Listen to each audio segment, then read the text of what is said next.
Hey, everybody, welcome to the Andy Stanley Leadership Podcast from the Vault. But before we jump into today's content, I wanted to share an exciting offer from our friends at Belay, a free resource to help busy leaders reclaim their time and, of course, maximize their productivity. So if you're looking to find a rhythm of productivity in your work routine, Belay can help. This is why they are our primary advertiser, because we believe so much in what they do. As you know, leading any organization, large or small, means spending your valuable time and energy on the things that really matter most. And the thing about Belay is Belay frees you up to focus on the things that only you can do, or the things that only you should be doing. With exceptional U.S.-based virtual assistants, accounting professionals, and social media managers, Belay can help you find the right hire right now. To help get started, Belay is offering a free download of their ebook, Rise Up and Lead Well. Rise Up and Lead Well. The sooner rising leaders accept that it's okay to ask for help, the more sustainable their work days become. So, this resource provides valuable insights about how leveraging an assistant will change your life and maximize your time. So make sure you claim this free download of Rise Up and Lead Well before the opportunity is gone. Just text the word Andy to 55123. That's ANDY to 55123. And now let's dive into today's content from the Vault. In the studio with me today is Donald Miller. And we're going to talk about messaging, creating talks, whether it's for the marketplace leader, the business leader, or the pastor out there. You're going to enjoy this conversation. For those of you who don't know, Don is the CEO of StoryBrand, a company that helps businesses and nonprofits clarify their messaging. He spent an entire day with our staff. I've asked everybody in our organization to read the book. So here's Donald. Andy, we're both using this same interview you're using it for your podcast, Yeah. I'm using it for mine. I know. So I'm going to go first. Thanks for being on. Yeah. Donald, I want to thank you for being on the Andy Stanley Leadership Podcast. Thank you for being on Building a Story Brand. You and I have known each other for quite a long time, and we met at Catalyst Conference, I say it was 10 years ago, I don't know, but it was a long time ago. Yep. And I was pretty new to the speaking world, and that was by far the biggest crowd I've ever, had the privilege. Might still be the biggest crowd I've ever been from. And you spoke, and you spoke after me, and you were kind of the closer. And when you spoke, you had in the workbook, you had blank lines for people to fill out. Oh, yeah. You had, I think you might have had 1 point. I mean, it was a very simple message. And I remember wondering, as a new communicator, okay, is Andy speaking beneath these people in the sense that, there's 10,000 40-year-old business people in the room? I remember having that question. And 10 years later, I'm talking to a lady. She was actually at that conference.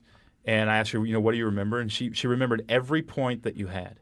And then I said, do you remember any of the other speakers? She said, yeah, I remember so-and-so spoke. And I said, do you remember that I spoke? And she did not remember that I spoke.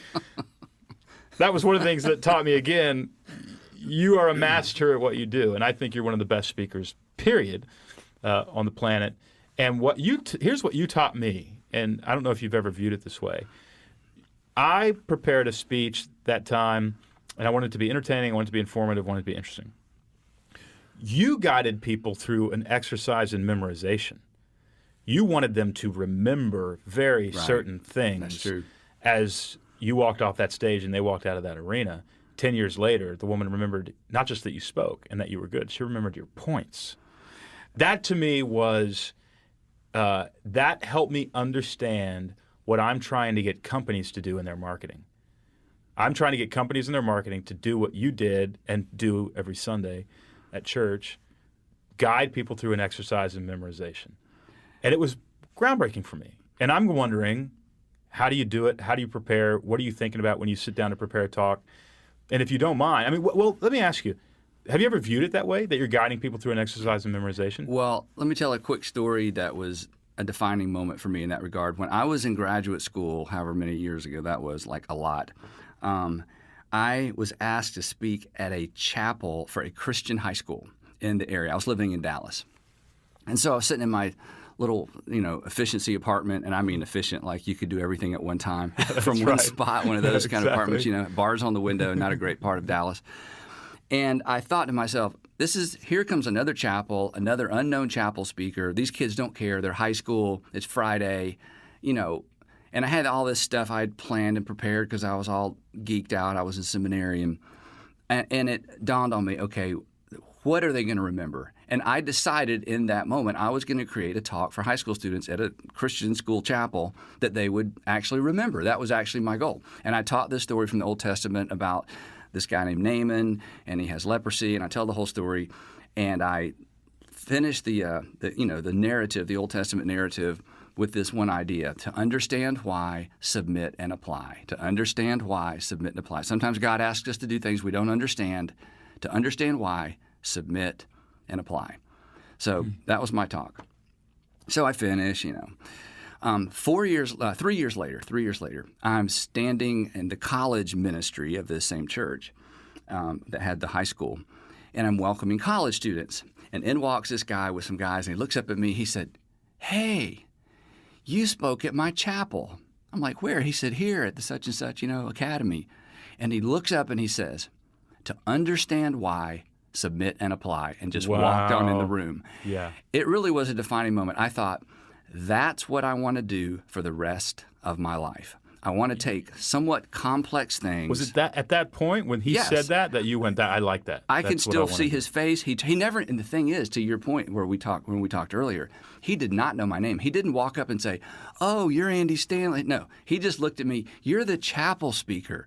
To understand why, submit and apply." I thought, that's what I'm going to do the rest of my life. That, along with something I heard Gary Smalley say many years later, just for me galvanized this idea that memorable is portable, and portable has to be memorable. And if my life ambition is to impart, practical ideas and truth to people, then it's got to be memorable and portable. And I have, that's been what's driven me ever since. Yeah, it's interesting that I usually ask two questions when I'm in front of a big audience talking about messaging, and I say, what was Jeb Bush's plan for America back in the primaries? I've never had anybody. Exactly. I get crickets. He wrote a book on education. He wrote a book on immigration. He's a scholar. He was my choice. He's the guy I wanted to win. And then I ask, what did Donald Trump want to do? And everybody can say it. Yep. And it's interesting that the country voted for. There's a bunch of dynamics there you'd have to unpack. They voted for what they could remember. Yep.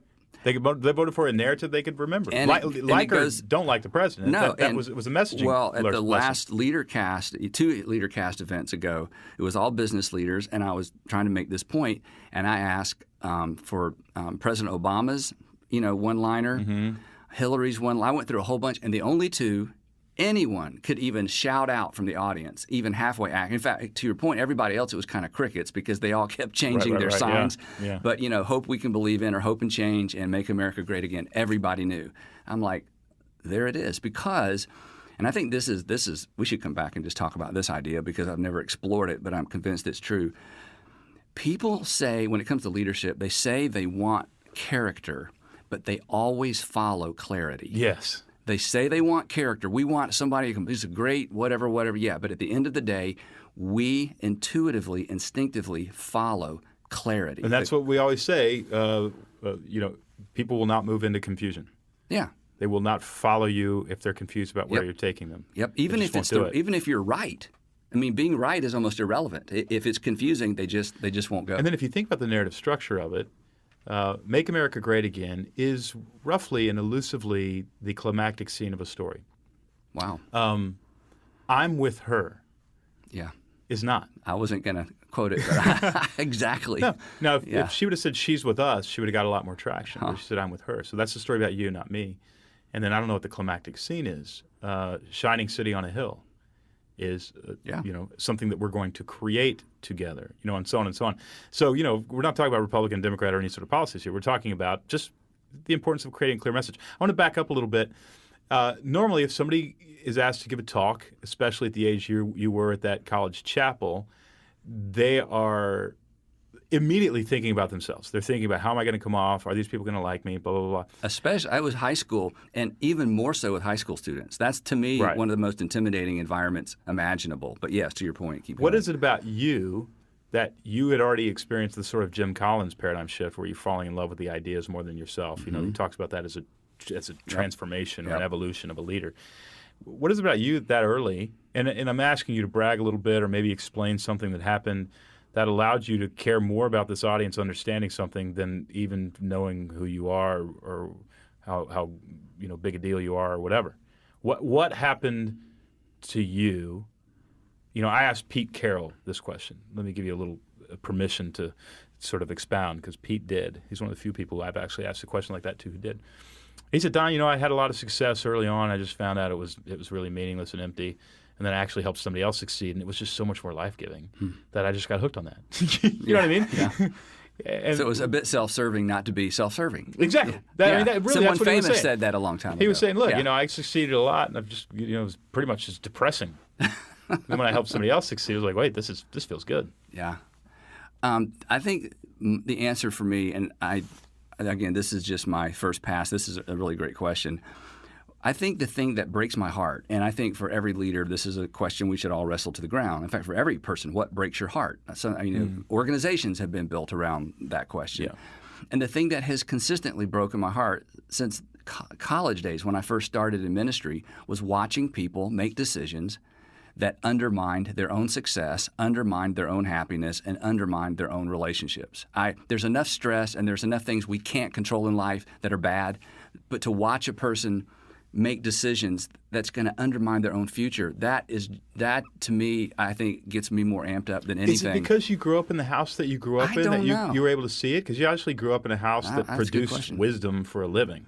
I mean, that's what they did, Yeah. right? That was Yeah. It was a machine. This is quote unquote what we sell. We Yeah. sell wisdom. And is that why, or?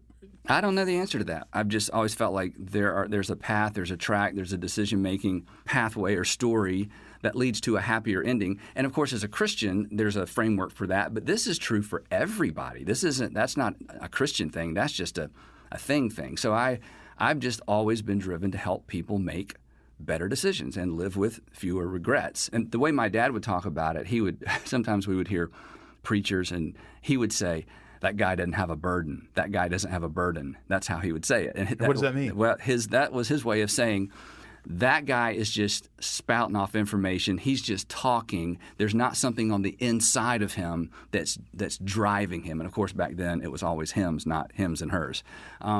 And so I feel like when I get up to speak, I don't feel like I'm ready. And this is in front of leaders or folks at our church. I don't feel like I'm ready until there's something inside of me that is more concerned about them getting what I have to say than them liking me. And I'm like everybody else. I want to be liked. I don't want to look stupid or sound stupid. But I just know, and I tell our communicators all the time, until you are concerned about the guy on the back row who's not coming back, or the woman who finally got her boyfriend to come and he's going to give it one shot, if that person or that image hasn't grabbed you, you're not really ready. I mean, your outline may be perfect and your slides might be ready, but you're not ready, because at some point this has to be about the audience, not the person standing in front of the audience. So anyway. May we go through the 5 questions you asked when you're preparing Sure, a talk? yeah. The first one is, what do they need to know? What is the one thing that needs to be communicated? It's on page 187 of your book, Communicating for a Change. Yeah, these are the 5 questions that I honestly keep in front of me. I get stuck all the time, and when I do, that's when I pull out these questions, because it's this simple. And usually I've confused myself, and if the speaker is confused, you're lost in the weeds good yourself. luck for the audience. Yeah, as Howard Hendricks used to say, if it is a mist in the pulpit, it will be a fog in the pew. So if the communicator is the least bit confused, good luck for everybody else. Let me back up. Why one thing? Why is it one thing that you want them to know? Is it because they can't walk out with 2? Well, because, again, to what you said earlier, I want people to remember things. I want people to be in the middle of a decision and remember, oh, yeah, my friends determine the direction and quality of my life. My friends determine the direction and quality of my life. I want there to be enough rhetoric around these statements and balance around these statements that they actually pop into people's minds at critical times. So, so I don't think I can do that very well with 3 or 4 or 5 things. And I'm not against going through lots of information, and the context determines this. And you can go through a ton of information as long as it's under the umbrella of one thing, right? I mean, if people are taking notes, if they're going to get a handout, if this is something they have to do at work. So there's a difference, between training for a skill versus motivating and inspiring. So on Sunday, or when I'm in front of a general congregation, I think I'm lucky if they can take one thing home. So I've decided I should probably determine, what that one thing is. But as you know, people hear all kinds of things we said or didn't say. I remember do you remember there was a little church? Well, you obviously remember. There was a little bitty church. There's a little bitty church across the street from the White House. And I can't remember if it was the first inauguration or the second of Barack Obama, but somehow I had a buddy in the administration. He said, "Hey, I got a seat for you in here if you want to sneak in." I snuck up into the balcony. Betsy and I did, actually, and watched you deliver the first you were sermon. there? I was there. I was in the balcony. Oh, wow. And you, I had a view of the president and you and the entire, everybody you can think of who has power was in that room. Yes, they were. And you don't have to remind me. Man, you just hit it out of the park. And it was really something phenomenal to watch. Walk me through, you're just preparing for that moment. Now, I had heard that very similar talk to that before you had given. Yep. So I knew, and I just thought this is just perfect for this room. But you got people of all faiths, all stripes. Yep. The president was glued to you like, it was insane. How his eyes did not leave you. And you know what? And there were no cameras watching him. No, that's right. No reporters. Only one pool reporter in the room. This was like the real deal. And he sent me a handwritten note after that. Yeah. And referenced specifically what I said. And wow, I'll treasure that forever. Yeah, but talk about intimidating, because in that moment, I know this is a little bit off topic. Everywhere else you and I go to speak, we're speaking to a crowd. In that occasion, I was invited to speak to one person while the crowd watched. And it just happened to be the president of the United States. Again, but you talked about how he should. You addressed how he should use his power without coming off as condescending or sermoneering or any of that. It was just wisdom. Well, it was intimidating is what it was. Well, it was the longest, great. The longest 15 minutes of my life, and one of the greatest honors of my life. So. Yeah. Will you just reiterate what you said? How can you put it for this audience? Again, it has to be simple, and it has the question was, what do you do when it dawns on you that you're the most powerful person in the room? Yeah. You leverage your power for the benefit of the other people in the room. And you gave these beautiful examples of Jesus when he realized, as the most powerful person in the room, he gets down on his knees and he washes somebody's feet. Yeah. He serves. Yeah. He serves. I wanted fascinating. I wanted to use a New Testament narrative, because everybody goes Old Testament because it's safer. Isaiah, Joshua, But I wanted it to be New Testament. I wanted it to be Jesus. And obviously, I can't tell the most powerful person in the room what to do. But who other than the president of the United States or a dignitary or a king from another nation walks into a room, and think of it, every single room you walk into, you are the most powerful person in the room. In that passage where somehow John knew that it dawns on Jesus that all authority had been given him, and the next thing he does is wash his feet. It's just, it's mind-blowing. And it's irrefutable. When the way that you said it, and you say you had a sermon for one person, and you did, but I sat there looking at Eric Holder, I sat there looking at Joe Biden, and unless the president is in the room, they are the most powerful person in the room, and they know exactly what that feels like every time. And you could tell, almost to a person in their eyes was, this is extremely helpful, because I haven't known what to do. Yeah. Right. Well, it was really, really a neat moment. So, the one thing you want them to know is, for the president is that. The second question that you ask, why do they need to know it? And from page 188 of your book, answering why provides an incentive for your audience to follow you to the next part of your message. If listeners are not convinced they need to know what you are about to tell them, they will consider your information irrelevant. Yeah. Because these are the stakes. Here's what's at stake for you to knowing or not knowing this. And our tendency sometimes, and I struggle with this. I listen to all my messages. I watch. If you'll either get better. That sounds like a nightmare for me to have to watch. If we have a chance, I'll tell you a funny story about that. But anyway, I watch my messages, and this is the part sometimes I skip because I get so excited about the what that I forget to bring people along the journey with me. So I have to stop and say, okay, this is what I want them to know, but why is this? I've got to make them feel this, or to the point of the book, nobody's going to follow me on a journey that they don't feel like this is something they need. And, it's easy to skip that part because it's not new and it's not information. It's just kind of churning up, or as I talk about in the book, creating the tension. There has to be a mystery to be solved, or a question to be answered, or a problem to be solved.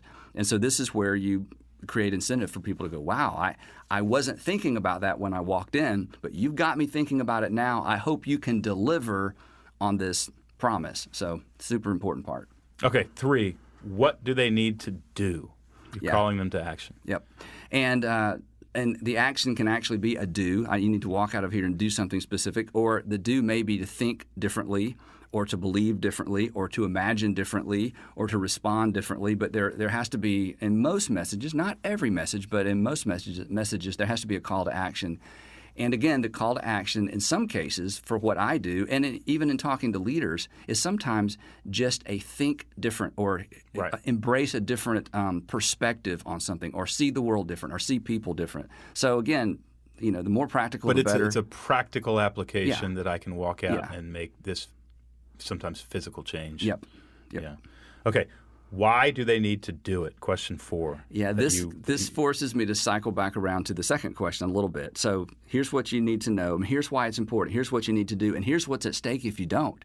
If you don't do this, here's what you have to lose. Here's what's going to happen with your family. Here's what potentially could happen with your career or with your finances. So here's what you need to do. Here's why you need to do it. Again, it goes back to incentive, back to motivation, and a bit of vision casting as well.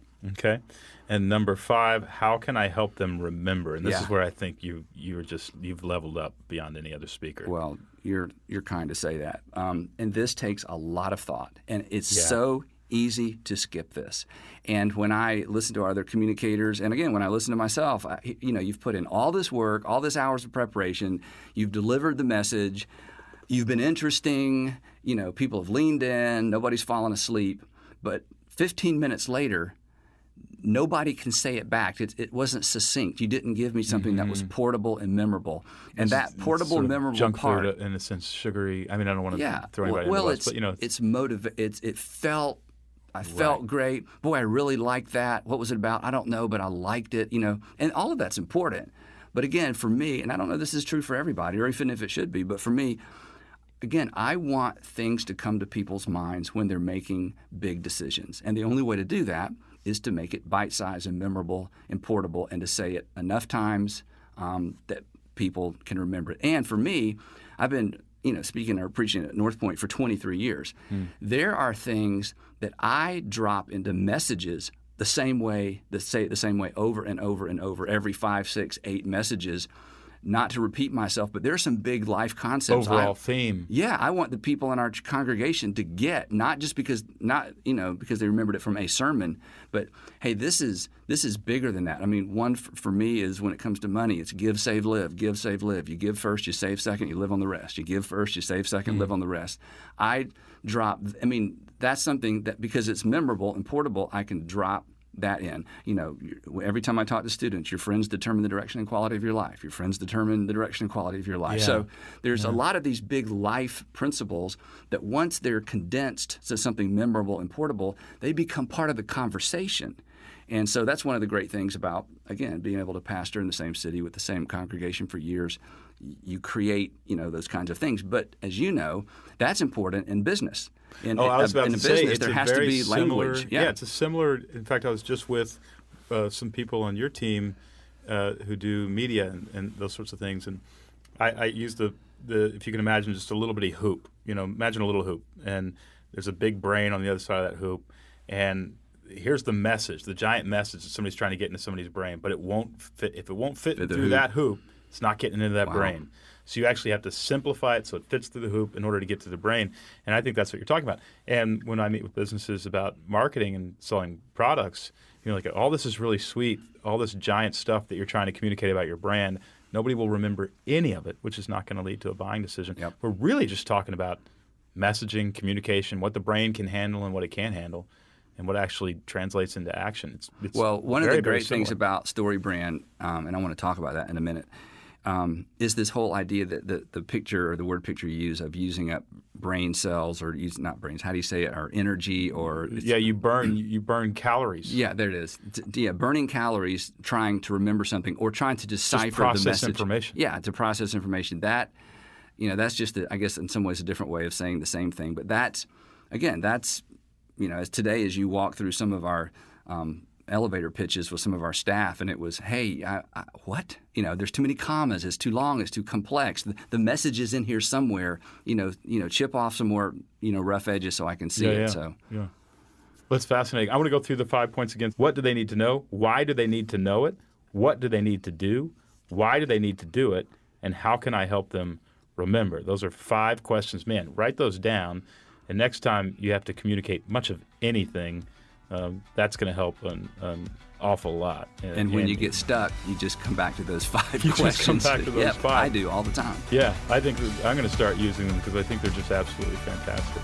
Hey, as always, thanks for joining us on this episode. To learn more about Donald Miller and StoryBrand, you can visit StoryBrand.com. That's StoryBrand.com. And as always, we invite you to check out AndyStanley.com, where you can find our Leadership Podcast application guide to go with today's conversation. We will see you next month.